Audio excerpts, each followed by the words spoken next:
Hi. So I decided to do my project on sexual violence, specifically sexual violence that happens on college campuses. Sexual violence is sexual activity that is not consented, um, it's not obtained, and it's not freely given. Um, Most of the time, the perpetrator is someone that is close to the survivor, like a family, a friend, a coworker, a partner. And sexual violence can happen in more ways than just physical sexual assault. It can occur in person, it can occur online through the use of technology, like posting, sharing sexual pictures, getting unwanted pictures. Um, and there are various short-term and long-term effects of sexual violence, which includes like bruising, injuries, but also psychological um, injuries such as like depression, anxiety, suicidal thoughts, PTSD, um, and it could also encourage really bad behaviors in order to cope, like using drugs, smoking, using alcohol, risky sexual activity. Um, all of those things are used to cope with the trauma of sexual violence. And in large scale surveys, around 19 to 25% of women experience sexual violence while on campus and while they're in college. And 43% of all on campus crimes are sexual violence. Um, so, around 8 forcible sex offenses per 10,000 students. Um, Statistics show that most of the sexual violence that occurs on campus occurs in the first like couple months of the new school period. The period for that is called the red zone, which happens from like mid-August to November. And research also says that 50% of all like campus sexual assaults occur during the red zone. Men also experience college sexual assault. So 6.8% of men that are undergraduates face sexual assault, and statistics show that men enrolled in college are 78% more likely to experience sexual assault compared to men that are not enrolled in college. Um, Same thing goes for like minority men. They're 9 times more likely to have experienced sexual assault. And according to a study done by the National Council on Disability, it showed that 31.6% of undergraduate females with disabilities reported non consensual sexual contact. Um, and that is like compared to 18.4% of undergraduate females without a disability. So there are a lot of programs and prevention methods that don't target disability, specifically people with disabilities, and a lot of the topics that these prevention methods focus on are very stereotypical.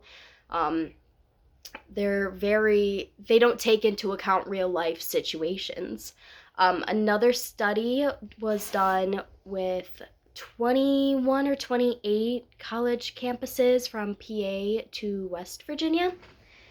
And 51 out of the 60 students that participated indicated that they had disabilities. And they all gave their feedback on what they felt was missing from the prevention methods. A lot of people described the prevention programs as like a joke. They didn't take it seriously. It didn't engage with them or represent what they were doing. It also depicted many students as potential perpetrators and potential victims, which is very not okay. um, and Participants also gave their feedback on what they think should be done.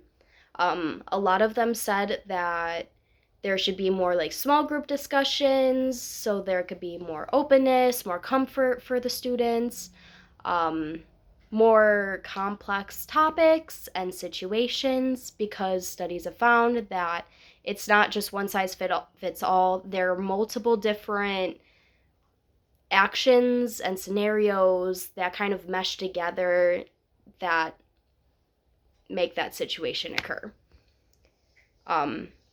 A lot of them also found that the services that are offered post victimization, they're not very accessible.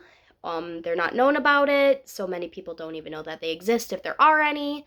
And most of the time, they are sponsored.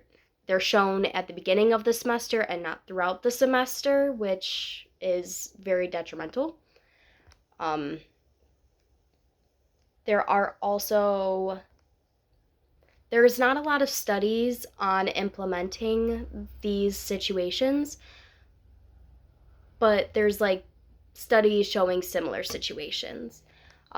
So they found that the best way to create a prevention program is to do kind of like a tiered system. So start with the individuals, peers, their partners, organizations, and then following with the community. The prevention method that I would like to see implemented on Fredonia's campus is a bystander intervention type method.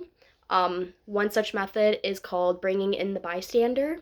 It's a bystander education and training program that was developed for college students and on campuses.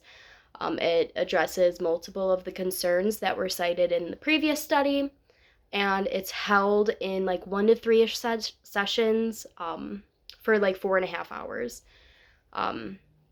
So it gives them like skills in order to see behavior before it becomes a dangerous behavior.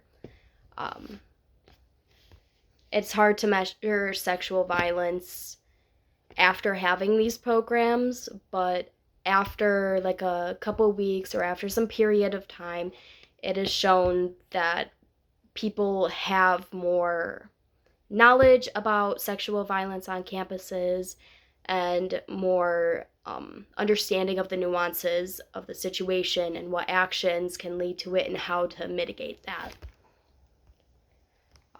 The bystander program also, it kind of makes students the agents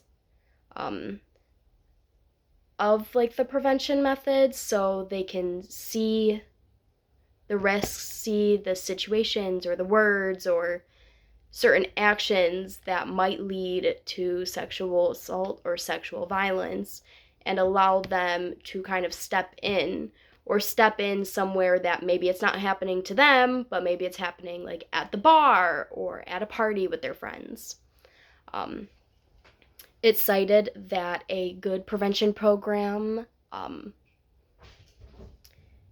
gives the skills in order to interrupt situations that might lead to sexual violence, that counters social norms that support sexual violence, that destigmatizes a lot of